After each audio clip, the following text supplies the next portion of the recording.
దెయ్యం చెప్పిన కథలు. అనగనగా అలకాపురం అనే గ్రామం. ఆ గ్రామానికి వెళ్ళాలంటే అడవి దాటి వెళ్ళాలి. ఆ దారిలో ఒక మర్రి చెట్టు ఉంది. ఆ చెట్టు పైన 3 దెయ్యాలు ఉన్నాయి. అవి ప్రజలకు ఎటువంటి ఇబ్బంది పెట్టేవి కావు, హాని కూడా చేసేవి కావు. అదే గ్రామంలో గోవిందం అనే వ్యాపారి ఉండేవాడు. అతని కొడుకు ఆనందం బరువు బాధ్యతలు లేకుండా తండ్రి సంపాదించిన డబ్బును ఖర్చు పెట్టేవాడు. కొడుకు ప్రవర్తనతో విసిగిపోయిన గోవిందం ఒకరోజు కర్రతో చితకబాది డబ్బు సంపాదిస్తే కానీ ఇంటికి రావద్దని చెప్పి ఇంటి నుండి పంపేశాడు.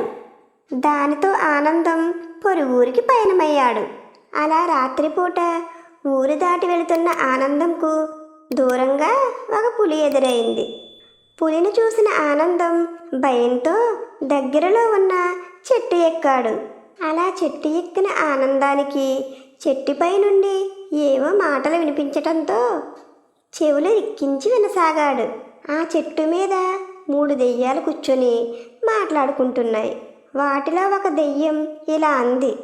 నేను మనిషికి పిచ్చి తగ్గించే ఒక మూలికను కనిపెట్టాను.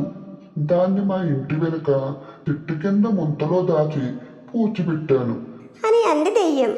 దానికి రెండో దెయ్యం, నేను జీవించి ఉండగా బోలెడు ధనం సంపాదించాను.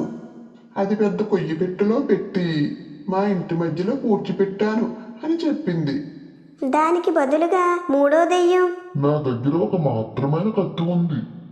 దానితో ఎంతటి వారినైనా జయించవచ్చు. అది మా ఇంటి చూరులో ఉంది అని అన్నది.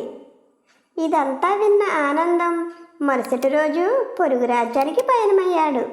ఆ ఊరి మహారాజు కూతురికి పిచ్చి తగ్గించిన వారికి ఆమెను ఇచ్చి పెళ్లి చేస్తారని చాటింపు విని మొదటి దెయ్యం చెప్పిన చోటుకి వెళ్ళి మూడికి తెచ్చి రాజకుమార్తె పిచ్చి తగ్గించాడు. కానీ రాజు మాత్రం, నువ్వు ధనవంతుడు కావు, ఇంత డబ్బు రాజ్యం నీకు అప్పగించడం ఎలా అని అన్నాడు. దానితో ఆనందం రెండో దెయ్యం చెప్పిన చోటుకి వెళ్ళి ధనరాశులు అన్నీ తెచ్చి రాజుకి ఇచ్చాడు. కానీ ఈసారి రాజు, నువ్వు పరాక్రమవంతుడివి అవునో కాదో తెలియకుండా నిన్ను అల్లుడిగా చేసుకోవడం ఎలా అని అన్నాడు. దానితో ఆనందం మూడో దెయ్యం చెప్పిన చోటుకి వెళ్ళి ఆ మహత్తరమైన కత్తిని తెచ్చి రాజు చెప్పిన వీరులందరినీ జయించి రాజు మెప్పు పొందాడు. ఆ తర్వాత రాజకుమార్తెని పెళ్లి చేసుకుని ఆ రాజ్యానికి రాజు అయ్యాడు. మా ఛానల్ కనుక మీకు నచ్చినట్లయితే లైక్ చేయండి, షేర్ చేయండి, కామెంట్ చేయండి, అలాగే సబ్స్క్రైబ్ కూడా చేసుకోండి.